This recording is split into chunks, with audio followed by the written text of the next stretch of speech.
Bonjour à tous et bienvenue sur C17. Nous sommes en direct du club de billard Rochelet. Et j'ai à mes côtés la trésorière du club, on dira l'adresse un peu plus tard, du club de billard.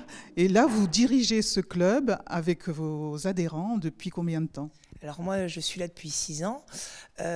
Sinon, le club existe depuis une quarantaine d'années et existant à cette adresse-là depuis au moins une vingtaine d'années.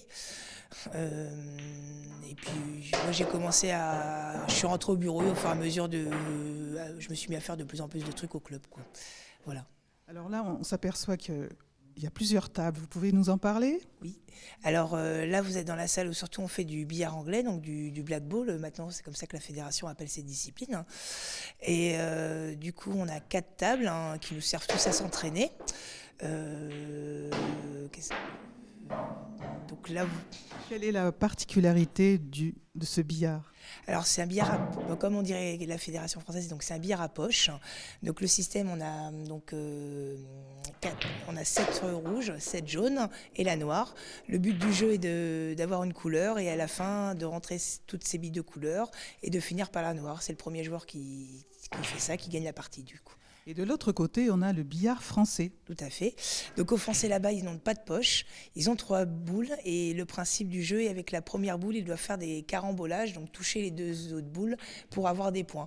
Alors ils ont aussi pareil plein de disciplines, soit la libre, le une bande, le 2 bandes. C'est des figures de contraintes en fait, de jeu en fait. C'est un sport reconnu quand même, compétiteur. Oui, alors plus ça va, il est reconnu. Depuis 2 ans maintenant, nos meilleurs joueurs en compétition et ceux qui ont des titres à l'étranger commencent à avoir le statut de sportif haut niveau. C'est maintenant enfin depuis 2 ans. Donc non, c'est un sport qui commence à s'affirmer. On a beaucoup maintenant de moniteurs d'État qui sont en train de se former, tout ça.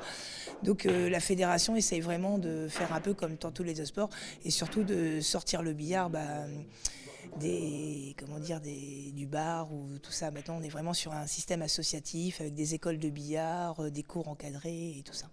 Mais c'est aussi un loisir ouvert à tous, convivial. Et on va aller voir Sonia. Bonjour Sonia. Sonia, bonjour. Ça fait combien de temps que vous avez décidé d'apprendre? Oh, des années par contre que j'avais décidé de le faire. Et après, arrivé à la retraite, je me suis dit, je vais aller apprendre à jouer. Parce qu'il faut apprendre à jouer. Qu'est-ce qui vous plaît? La réflexion, la géométrie, la tactique. Non, c'est bien. La concentration. Concentration. Ah oui, surtout concentration. Demandez à notre championne du monde. Oui. On a une championne là. Oui, une vraie. Merci Sonia. Hélène, vous allez nous parler de l'Open qui va se dérouler dans quelques jours. Donc oui, alors le club organise du coup un Open national, donc dans une discipline qu'on joue, donc l'Ultimate. Et ça va être une compétition nationale qui va regrouper environ 300 joueurs, donc à Saint-Jean-d'Angély. Et il y aura donc plusieurs niveaux de catégories durant ce week-end. La catégorie Masters avec les 32 meilleurs joueurs de France, catégorie Challenger, Open, féminin et vétéran et junior. Donc là, c'est la semaine prochaine. Ça, c'est la semaine prochaine, samedi à partir de 8h à Saint-Jean-d'Angély. Et le dimanche, le championnat par équipe. Eh bien, on y sera. Et puis, on rappelle l'adresse du club. Alors, l'avenue du club, c'est 55 rue Amiral Dupéré à La Rochelle. Merci Hélène. Merci à tous. À bientôt sur C17 et toujours en direct.